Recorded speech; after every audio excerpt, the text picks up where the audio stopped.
Hello guys, welcome to my channel. आज की इस वीडियो में हम लोग बात करेंगे साल 2026 में अगर आपको मेटल सेक्टर के अंदर जो है इन्वेस्टमेंट करनी है, मेटल कौन कौन सी, गोल्ड, सिल्वर, कॉपर और यूरेनियम, ठीक है, इनमें अगर इन्वेस्टमेंट करनी है तो इन्वेस्टमेंट करने के क्या क्या तरीके हैं, ठीक है, कैसे कैसे आप इन पर्टिकुलर मेटल्स के अंदर इन्वेस्टमेंट कर सकते हैं। हर एक मेटल पे इंडिविजुअली जो है मैं आपके साथ जो है उसका पूरा डिटेल में डिस्कस करूंगा कि आपके पास क्या क्या तरीके हैं कि जैसे आप उस पर्टिकुलर मेटल के अंदर इन्वेस्टमेंट स्टार्ट कर सकते हैं। ठीक है, तो पहले मैं आपको बताऊं, सबसे पहले जो है हम गोल्ड की बात करते हैं। तो गोल्ड के अंदर जो बेस्ट इन्वेस्टमेंट करने का तरीका है वो है गोल्ड के ईटीएफ बाय करना। ठीक है, तो गोल्ड का ईटीएफ अब कौन कौन सी कंपनी का, निपॉन का गोल्ड का ईटीएफ, ठीक है, उसके बाद यूटीआई गोल्ड ईटीएफ और टाटा गोल्ड ईटीएफ। ठीक है, ये जो एक्सचेंज ट्रेडेड फंड है ये इजीली आप अपने डीमेट अकाउंट से जो है वो बाय कर सकते हैं।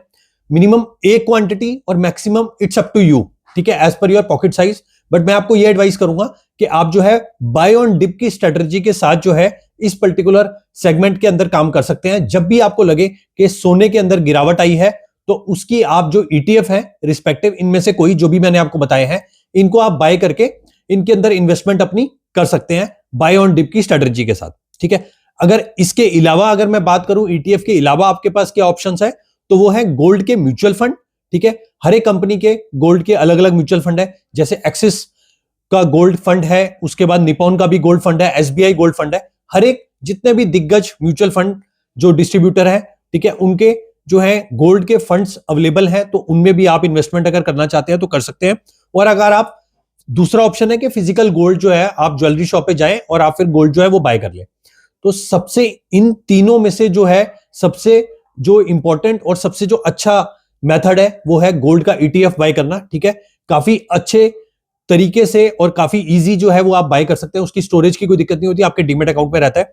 ठीक है, उसके बाद अगर मैं बात करूं सिल्वर की, ठीक है, सिल्वर का भी सेम गोल्ड की तरह ही है, गोल्ड के जैसे ईटीएफ है ऐसे सिल्वर के ईटीएफ है।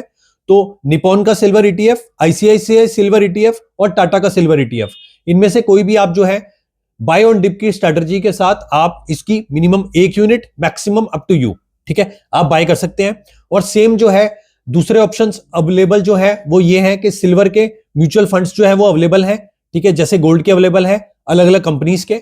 और साथ ही इसको भी आप फिजिकल जो है वो बाय कर सकते हैं ज्वेलरी शॉप पे जाके। नेक्स्ट हम अगर मेटल की बात करें तो नेक्स्ट मेटल का आता है नाम कॉपर का। ठीक है, तो कॉपर का मैं आपको बताऊं कि इंडिया के अंदर जो कॉपर का ईटीएफ है एज सच लिस्टेड नहीं है। इसके लिए आपको जो है इंटरनेशनल ईटीएफ जो है वो बाय करना पड़ेगा। तो सीपीईआर करके जो है एक ये ईटीएफ है कॉपर का, और एक सीओपीएक्स एक ये ईटीएफ है कॉपर का। ठीक है, तो ये जो है इंडी मनी का अगर आपके पास डीमेट अकाउंट नहीं है तो वो आप खुलवा के ये पर्टिकुलर ईटीएफ जो है तो वो आप बाय कर सकते हैं। न्यूयॉर्क स्टॉक एक्सचेंज के अंदर ये ईटीएफ जो है लिस्टेड है। बट अगर आपको इंडिया में ही काम करना है, ठीक है, तो आप जो है कॉपर के रिलेटेड जो स्टॉक्स हैं इंडिया में लिस्टेड है उनको आप बाय कर सकते हैं। अब वो कौन कौन से हैं? हिंदुस्तान कॉपर, हिंडाल्को और वेदांता। ठीक है, तो ये जो है कॉपर बेस्ड स्टॉक्स हैं, इनके अंदर आप इन्वेस्टमेंट बाय ऑन डिप की स्ट्रेटजी के साथ स्टार्ट कर सकते हैं। चौथा और लास्ट जो मेटल है उस पर बात कर लेते हैं, यूरेनियम। ठीक है, यूरेनियम के भी अगर मैं बात करूं तो कॉपर की तरह इसके भी जो ईटीएफ है इंडिया के अंदर लिस्टेड नहीं है। ठीक है, इसके जो दो ईटीएफ हैं जो यूएस में लिस्टेड है वो है, एक है यूआरए और एक है यूआरएनएम। तो ये जो ईटीएफ है ये भी आप इंडी मनी के जरिए अगर आप बाय करना चाहते हैं तो आप कर सकते हैं। ठीक है, उसके बाद अगर मैं बात करूं, एक जो है इंडिया के अंदर मेटल आई ईटीएफ के नाम से जो है ईटीएफ भी जो है अवेलेबल है, जिसके अंदर गोल्ड और सिल्वर तो नहीं बट बाकी जो मेटल्स हैं कॉपर, यूरेनियम, स्टील, एल्यूमिनियम, इनका जो है इनके जो स्टॉक्स हैं उनका पूरा का पूरा बास्केट बना हुआ है। लगभग 17 शेयर्स जो है उसके अंदर ट्रेड करते हैं, अलग अलग परसेंटेज जो है वो रहती है। तो ये जो आईसीआईसीआई का मेटल का ईटीएफ है, ठीक है, तो ये आप अगर आप बाय करना चाहते हैं तो ये भी कर सकते हैं।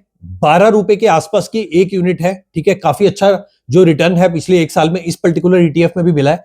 तो ये भी आप एक ऑप्शन जो है मेटल में अगर आप इन्वेस्टमेंट करना चाहते हैं तो मेरे हिसाब से जो है बेस्ट ऑप्शन आप गोल्ड और सिल्वर को रखिए और साथ में इस मेटल ईटीएफ को जो है आप लिस्ट में रखिए। जब भी आपको लगे कि इसके अंदर गिरावट आई है तो आप इसको बाय कर लीजिए।